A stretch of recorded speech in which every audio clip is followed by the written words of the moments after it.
ఇప్పుడే జీ5 app download చేయండి. చూడండి మీ ఫేవరెట్ టీవీ షోస్ ఎప్పుడైనా ఎక్కడైనా. ఏం చేసావే బాబీ?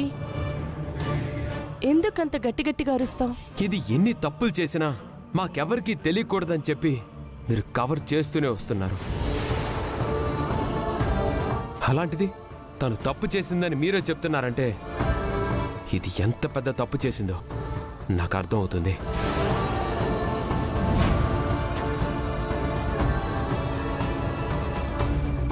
బాబీ, నువ్వు అనుకుంటున్నట్టు పెద్ద తప్పేం చేయలేదు. తన ఆరోగ్య విషయంలో కొంచెం అజాగ్రత్త చేసింది, అందుకే మందలిస్తున్నాను.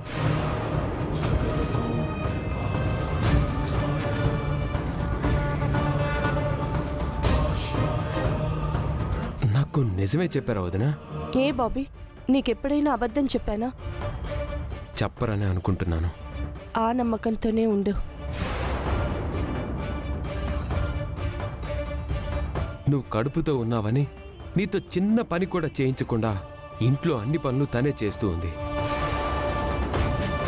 అన్నీ నీకు టైం టు టైం కావాల్సినవి నీ కాళ్ళ దగ్గరికి తెచ్చి పెడుతుంటే నీకేంటే ప్రాబ్లం? ఎందుకు వదిన చెప్పినట్టు వినట్లేదు? అది తప్పు చేసినా తెలుసో తెలియకో తప్పితే కావాలని చేయలేదు మనోడా.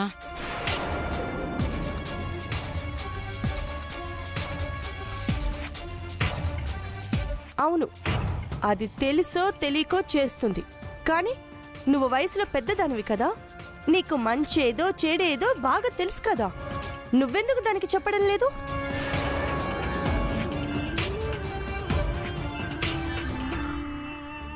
ఇక మీదట పద్ధతి మార్చుకుంటానే, ఒట్టు. అయినా తన ఆరోగ్యం గురించి తను చూసుకోవాలి గాని ఒకళ్ళు చెప్పాలా వదినా?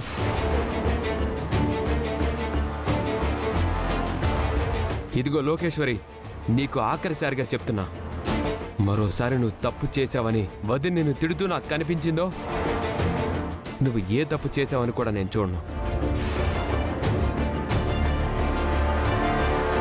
నీ కడుపులో పెరుగుతున్న బిడ్డ కోసం ఇప్పటికే నేను చాలా భరించాను లోకేశ్వరి. ఇక మిగిలింది కొద్దిపాటి సహనమే. దాన్ని కూడా చంపేయకు, గుర్తుపెట్టుకో.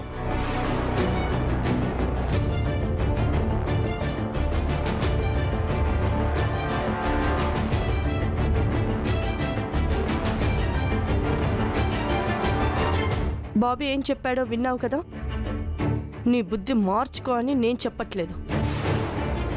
ఎందుకంటే ఆ దేవుడొచ్చి చెప్పినా నువ్వు మారవు. ప్రిన్సీ కళ్ళు బాగయ్యాయి కాబట్టి నేను వదిలిపెడుతున్నాను.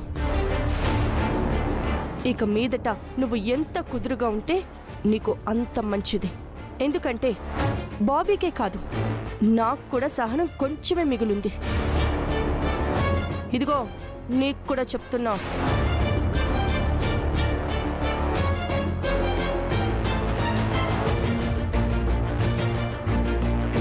జీ5 యాప్ డౌన్లోడ్ చేసి అన్ని ఎపిసోడ్స్ పూర్తి ఉచితంగా చూడండి.